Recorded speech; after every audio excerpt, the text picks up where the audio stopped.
Hi everyone. The holiday season is finally here, and this is something that I like to call the most expensive season. Well, I'm here to make it simple for you and cheap.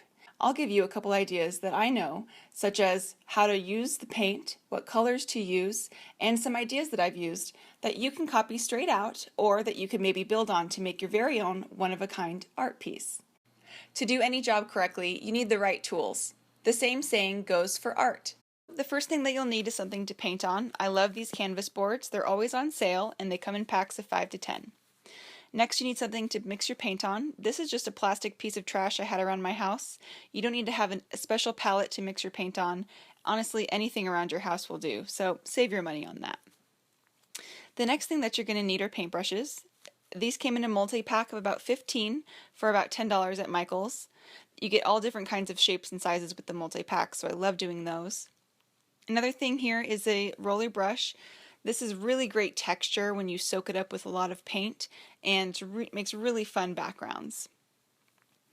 The next thing that I really like to use is this painter's brush. The only thing with this is that it does leave the bristles in the paint a little bit, so you do need to be prepared to fish those out in case they do come out, but they're also great for backgrounds. The last thing I like to use, of course, is the acrylic paint. These are just the cheap, they come in a multi-pack at Michael's, and it's about $10 for about 16 different colors. I would definitely recommend going that route if you're not looking to spend too much money. The next thing here is a 99-cent sponge brush. This is really great for blending colors together or making straight lines. They come in different shapes and sizes as well. The last thing that I have here is just regular old painter's tape. It's really great for making borders around your paintings or a pinstriping effect, which I'll show later on. And if you're looking for anything a little bit more in depth, artistnetwork.com has some awesome ideas and tools and really gets in depth with the things that you can do with acrylic paint and the different things you can add to it to give it different looks. So check them out if you want to go more in depth, but if you're just trying to keep it simple, keep on following along. Alright, so let's see some of these techniques. If you also go to craftsy.com, you'll get a lot more techniques. That's where I pulled this color wheel from, and that's the first thing you want to do is choose your colors. You want to choose colors directly across from each other or right next to each other on the color wheel.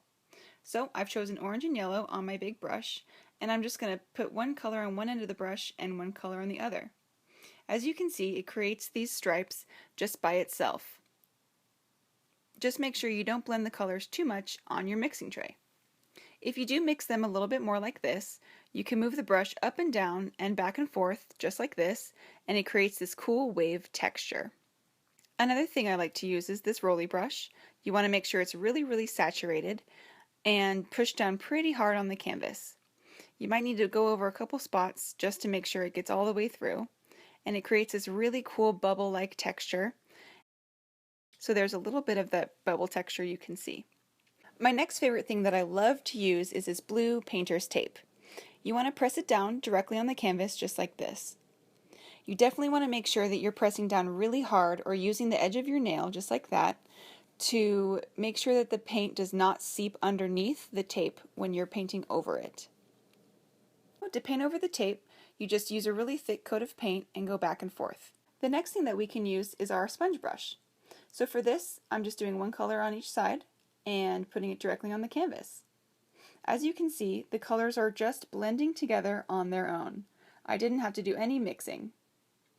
Simple shapes like a circle like this or just straight lines are really easy to do with this brush, and they really look awesome with a gradient color. The next technique is just a splatter technique. Add a little bit of paint to a little bit of water and mix with your paintbrush. Then set it aside and grab a bigger paintbrush. You're going to end up tapping both of them together like so. The less paint that you use, the lighter the splashes. If you use more paint, the heavier the splashes and the bigger the dots will become. So that's it. You don't have to get overcomplicated with all the different techniques. If you are looking for a couple more ideas, definitely go to painting.about.com and they post stuff every day, different ideas that you can definitely go off of and check them out. So let me show you some ideas that you can copy off of from me. Here's the word Christmas. I used that tape and just did green stripes on it and wrote the word Christmas in a pencil and traced it over with a black paint, and I definitely love that splattery, that gray and the white and the background. Another one that I did is this. It just says Silent Night on it. I used my sponge brush and blended together colors that were close together on the color wheel, so the darker blue to the lighter blue, and used that white splatter again to look like snow. Another idea I did is I put every color in the rainbow on this because I do love the rainbow, and I did the white splatter on top to make it look kind of like stars, but I think it looks a little bit more like snow. You never really know how these things are going to turn out. You just got to have sort of an idea and the ability to just say, okay, that's good. So there's just a couple of ideas, and you guys are totally welcome to copy mine or go to some of those websites that I suggested to get some more ideas. So now your bank account's going to love you for not spending $1 million, and your friends and family are definitely going to love those one-of-a-kind pieces that you made for them.